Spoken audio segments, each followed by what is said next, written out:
नमस्कार साथियों। हाल ही में 8 मई 2024 को नरेगा विभाग यानी कि पंचायती राज विभाग द्वारा प्रशासनिक स्वीकृति के साथ साथ नियमित हेतु स्क्रीनिंग प्रक्रिया 15 दिवस में दस्तावेज सत्यापन के साथ हल करने के निर्देश या आदेश जिला स्तरीय कमेटी को दे दिए हैं। मैं आपको बता देता हूँ, सर्वप्रथम प्रशासनिक स्वीकृति नियमितीकरण के बारे में मदरसा बोर्ड सबसे आगे रहा। आज दिनांक ये मदरसा बोर्ड यानी कि मदरसा विभाग पीछे चल रहा है, जिसका कारण यही है संगठन के जो पदाधिकारी हैं उनकी कमजोरी एवं एक्टिव ना रहना ही सबसे बड़ी ये बाधा बन रही है। इसके अलावा चिकित्सा विभाग में भी सभी विभाग के अधिकारी के साथ साथ संविदा संगठन भी सुस्त हैं। नरेगा विभाग ने ही इस आचार संहिता के कार्यकाल में भी विभाग द्वारा निर्वाचन आयोग को लेटर लिखा और निर्वाचन आयोग ने तमाम उसकी पुष्टि करते हुए उसका पूर्ण अध्ययन करते हुए आदेश का त्वरित समाधान करने का निर्देश विभाग को दिया, जिसने विभाग ने 2 दिन बाद नियमितीकरण हेतु स्कैनिंग आदेश जारी भी कर दिए हैं और जिला स्तरीय कमेटी इस समस्या का समाधान 15 दिवस में करना है, तब जाके जुलाई माह में इनको नियुक्ति पत्र जारी होंगे।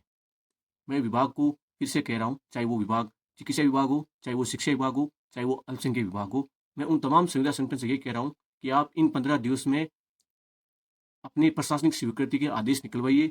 अगर आदेश निकल गए हैं तो दस्तावेज सत्यापन के आदेश निकलवाइए, ताकि इस आचार संहिता के कार्यकाल में आपका भौतिक एवं दस्तावेज सत्यापन का कार्य इन 15 दिवस में हो जाए और जैसे ही आचार संहिता हटे यानी कि जून माह में हटे तो जून और जुलाई माह में आपको नियुक्ति पत्र देने के कार्य शुरू जल्द से जल्द हो। अन्यथा अगर ये मई महीना निकल गया और जून महीना निकल गया तो मान के चलो जुलाई अगस्त तक आपका दस्तावेज सत्यापन का कार्य रहेगा। उसके बाद ही आपका नियमितीकरण प्रोसेस रहेगा और वो प्रोसेस फिर सरपंच के चुनाव के संबंध में आपका फिर बाधा बन सकती है। तो साथियों समझ ले, अभी आज ही दिन से एक्टिव हो जाइए और जो भी स्कैनिंग संबंधी अगर आपको आदेश जो भी करवाने हैं, चाहे वो दस्तावेज सत्यापन से संबंधित हो, चाहे प्रशासनिक स्वीकृति के संबंधित हो, अन्य जो भी प्रक्रिया होनी है जिला स्तरीय कमेटी द्वारा, वो पूर्णतः इन 15 दिवस में या इस मई और जून माह में पूर्ण करवाएं, ताकि जुलाई व अगस्त माह में नियुक्ति पत्र जारी कर सके और कैटेगरी वाइज भर्ती आपके सामने समक्ष पेश हो सके। क्योंकि बिना कैटेगरी भर्ती के आपको नियुक्ति नहीं मिलेगी। जैसे नरेगा विभाग में 4,966 पदों की कैटेगरी वाइज भर्ती जारी होगी जब 15 दिवस के अंदर दस्तावेज सत्यापन होंगे और चेकलिस्ट जब जिला स्तरीय कमेटी को सौंपी जाएगी। तो पूरा जो न्यूज़ क्या है वो मैं आगे आपको इस वीडियो में दिखाता हूँ। इसमें से लिखा है कि पंचायती राज इस मामले में सक्रिय है और चिकित्सा विभाग सुस्त है और वहाँ के जो संविदा संगठन है यानी इस चिकित्सा विभाग में जो संविदा संगठन है वो काफ़ी नाखुश दिखाई दे रहे हैं।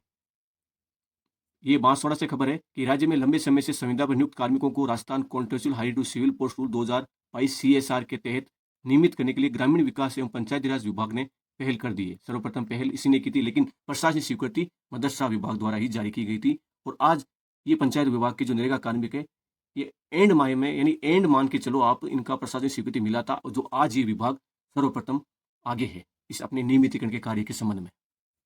इस मामले में चिकित्सा विभाग अभी ढीला है। इस लेकर पंचायती राज में महात्मा गांधी नरेगा योजना के तहत बीते 9 वर्ष या इससे ज्यादा समय पर संतोषजनक सेवा दे रहे संविदा कार्मिकों को स्कैनिंग करने के आदेश बुधवार को अतिरिक्त आयुक्त द्वितीय ईजीएस ग्रामीण विकास एवं पंचायत विभाग अनुभाग 3 नरेगा शासन सचिवालय जयपुर ने जारी किए। इस पर बांसवाड़ा ने सक्रियता बढ़ गई। इससे क्या है, जो बांसवाड़ा में जो आगे का प्रोसेस करना है, जिला स्तरीय प्रोसेस करना है, वहाँ की सक्रियता बढ़ गई है और ये प्रक्रिया भी शुरू कर दी गई है। अब कलेक्टर की अध्यक्षता में सीओ जिला परिषद और पीओ अकाउंटेंट 3 सदस्यीय स्कैनिंग कमेटी ऐसे कार्मिक की पात्रता जांच एवं दस्तावेज का सत्यापन करेगी। यानी वो संविदा कर्मी के जो भी डाटा वगैरह हैं वो पूर्णतः सत्यापन हो रहे हैं या नहीं हो रहे, यानी कि अनियमितता या कोई गलत एवं फर्जी कोई डिग्री वगैरह ना हो, उस संबंध में दस्तावेज सत्यापन होने हैं और ये पूरा का पूरा 15 दिवस में इस कार्य को करना है। इसके बाद चयनितों को नियमित करने की प्रक्रिया होगी। देखिए ये दोबारा है, आप ध्यान रखना, ऐसा मत समझिए कि ये जो प्रक्रिया चल रही है वो चयनित प्रक्रिया नहीं, ये पहले सिर्फ दस्तावेज सत्यापन का कार्य होगा। दस्तावेज सत्यापन के बाद आपकी नियमित करने की प्रक्रिया शुरू होगी, जिसमें भी ये आप मान के चले वापस नोटिफिकेशन आएगा और कैटेगरी वाइज भर्ती आएगी। उस भर्ती के द्वारा आपको बैकवर्ड एंट्री दी जाएगी, आपका फिर उसमें एडोप्ट होना है। जैसे संविदा सेवा नियम में हम एडोप्ट हुए, वैसे वैसे नियमित पदों में हमें एडोप्ट किया जाएगा।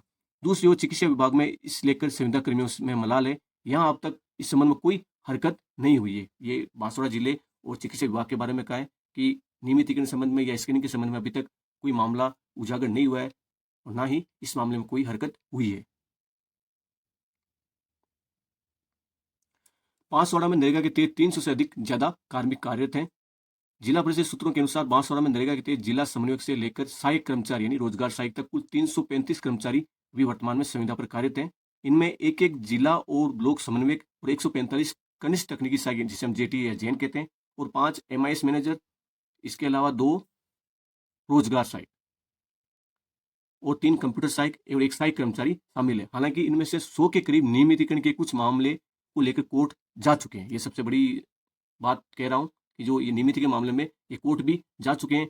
वहीं कुछ का कार्यकाल 9 साल से अभी तक कम भी है, इस बात का भी ध्यान रखें। कुछ का भी 9 साल से कम है। ऐसे में स्क्रीनिंग से स्पष्ट होगा कि 9 साल या इससे ज्यादा सेवा देने वाले कितने हैं जो नियमित होंगे। यानी कि जब स्क्रीनिंग होगा तो पता चलेगा कि कौन 9 साल से कम है, कौन 9 साल से अधिक कर्मचारी अभी सेवा अनुभव रखता है, वो स्क्रीनिंग के द्वारा ही पता चलेगा, यानी कि स्पष्ट होगा। अब इनका सवाल कब आएगा नंबर, ये बात चिकित्सा विभाग कर रहा है कि दूसरी ओर चिकित्सा के संविदा कर्मियों में नाखुशी है। हालांकि NHM में ऐसे कार्मिक कम ही हैं जो 9 वर्ष या इससे ज्यादा समय से सेवारत हैं। कम ही कार्मिक हैं जो 9 वर्ष या इससे ज्यादा समय से सेवारत है। लेकिन Rajasthan contractual hire to civil post rule 2022 के तहत ये भी नियमितीकरण के दायरे में है। NHM संविदा कर्मी संगठन जिलाध्यक्ष ललित सिंह झाला और सचिव वनिता त्रिवेदी के अनुसार विभाग में NHM के अधीन PDO से लेकर काउंसलर तक करीब 200 अधिकारी एवं कर्मचारी संविदा पर है। इनमें 9-10 साल से सेवाएं दे रहे हैं और इनमें CSR के तहत आवेदन के साथ दस्तावेज सत्यापन का काम विधानसभा चुनाव से पहले हो चुका है।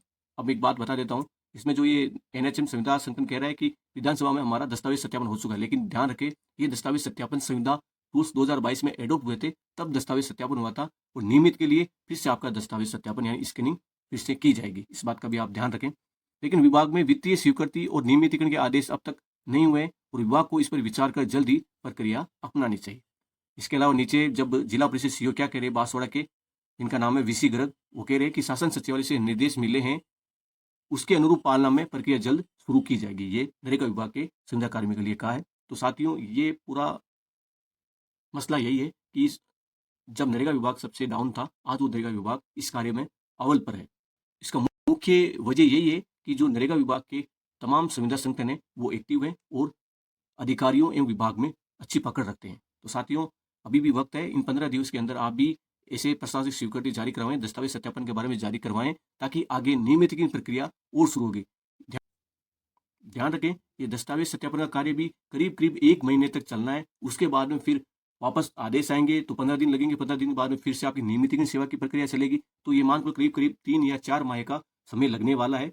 जैसे नरेगा विभाग में ये मान के चलो अगस्त माह तक इनका कार्य पूर्ण होना है। अगर दस्तावेज सत्यापन का आदेश जारी नहीं हुआ तो ये मान के चले आपको करीब 4 से 5 माह तक आपको और इंतजार करना होगा। तब तक सरपंच यानी कि जिला परिषद, पंचायत समिति और ये मान के चलो ग्रामीण विकास के जो चुनाव आ जाएंगे वो आपके काफी रोड़ा अटका सकता है। तब जाके ये मान के चलो फिर जनवरी, फरवरी, मार्च 25 तक ही ये मसला आगे बढ़ सकता है। तो अगर कोई भी एक्टिव साथी या संगठन है तो इस मामले में जल्दी एक्टिव हो जाएं और विभाग एवं सरकार से जल्द ही वार्ता करें और कार्य को सुचारू रूप से आगे जल्दी बढ़ाएं। तो साथियों, वीडियो पसंद आया तो लाइक करो, चैनल को सब्सक्राइब करो। जय हिंद, जय भारत।